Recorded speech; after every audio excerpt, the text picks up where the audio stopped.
പേ use ചെയ്യാനായിട്ട് പേടിയുള്ള എത്ര പേര് എന്റെ വീടിന്റെ അടുത്ത് തന്നെ ഉണ്ട്. ഇപ്പോഴും എവിടെ പോയി ചെയ്യാന്ന് ചോദിച്ചു കഴിഞ്ഞാൽ കറണ്ട് ബിൽ അടയ്ക്കാൻ പോകുന്ന പറയുന്നത്.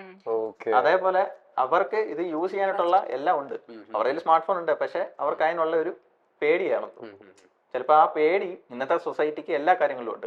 ഇപ്പൊ ഈ കുഞ്ഞു പറയുന്നുണ്ടായിരുന്നു, കൊച്ചു കുട്ടികൾ പോലും അല്ലെന്നുണ്ടെങ്കിൽ അവർ ഈ ഗാഡ്ജറ്റ്സ്, ഫോൺ പോലുള്ള ഉപകരണങ്ങൾ യൂസ് ചെയ്യുന്നുണ്ട്.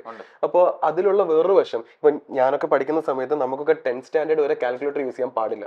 10th വരെയും നമ്മൾ കൈകൊണ്ടും മനസ്സുകൊണ്ടുമാണ് കൂട്ടുന്നതും കുറയ്ക്കുന്നതും ഹരിക്കുന്നതും ഗുണിക്കുന്നതും ഒക്കെ അല്ലെ. 11th എത്തുമ്പോഴാണ് നമുക്കൊരു കാൽക്കുലേറ്റർ, ഒരു സയന്റിഫിക് കാൽക്കുലേറ്റർ യൂസ് ചെയ്യാം, നമ്മൾ നമ്മുടെ എക്സാമിന് പോലും യൂസ് ചെയ്യാം എന്നുള്ളത്. പക്ഷേ ഇന്ന് ജനിച്ച് വീഴുന്ന ഒരു കുട്ടി ഒരു 1.5 വയസ്സ് തൊട്ട് അല്ലെങ്കിൽ അതിനു മുന്നേ തന്നെ കരയാണ്ടിരിക്കാൻ പോലും ഫോൺ എടുത്ത് മുന്നിൽ വെച്ചു കൊടുക്കുകയാണ്. ആ കുട്ടി ഫോൺ എക്സ്പ്ലോർ ചെയ്യുന്നുണ്ട്. ഈ പറഞ്ഞ പോലെ ചാറ്റ് GPT ചിലപ്പോൾ യൂസ് ചെയ്യുന്നുണ്ടായിരിക്കും. ഒരു 4-5 വയസ്സുള്ള കുട്ടി തൊട്ട് ചാറ്റ് GPT യൂസ് ചെയ്യുന്നുണ്ടായിരിക്കാം. അപ്പോൾ എവിടെയോ നമ്മുടെയൊക്കെ ഒരു ഒറിജിനാലിറ്റി, ഒരു റിയലിസം അല്ലാന്നുണ്ടെങ്കിൽ നമ്മൾ പഠിച്ച്, അതായത് ഓരോ പ്രായത്തിലും പഠിക്കേണ്ടതും അറിയേണ്ടതായിട്ടുള്ള കാര്യങ്ങളുണ്ട്. അത് നമ്മുടെ ഒരു മെന്റൽ ഡെവലപ്മെന്റിനെ ഒരുപാട് ബാധിക്കുന്ന കാര്യമല്ലേ? നമ്മുടെ കോഗ്നിറ്റീവ് എബിലിറ്റിനെ ഒരുപാട് ബാധിക്കുന്നുണ്ട്, ഇല്ലാന്ന് പറയാൻ പറ്റില്ല. ഇപ്പൊ പണ്ടാണെന്നുണ്ടെങ്കിൽ പറഞ്ഞില്ല, നമ്മൾ ഈ ട്രാക്ടറൊക്കെ വരുന്നതിന് മുമ്പ്, അതിനു മുമ്പ് എല്ലാവരും കിളച്ചോണ്ടൊക്കെയല്ലേ ഇരുന്നിരുന്നത്.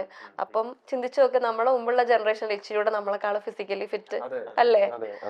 മേ ബി ഇപ്പൊ നമ്മൾ ഈ ചാറ്റ് GPT ഒക്കെ വന്നതോടുകൂടി ഡെഫിനറ്റ്ലി കോഗ്നിറ്റീവ് എബിലിറ്റിനെ ബാധിക്കുന്നുണ്ട്.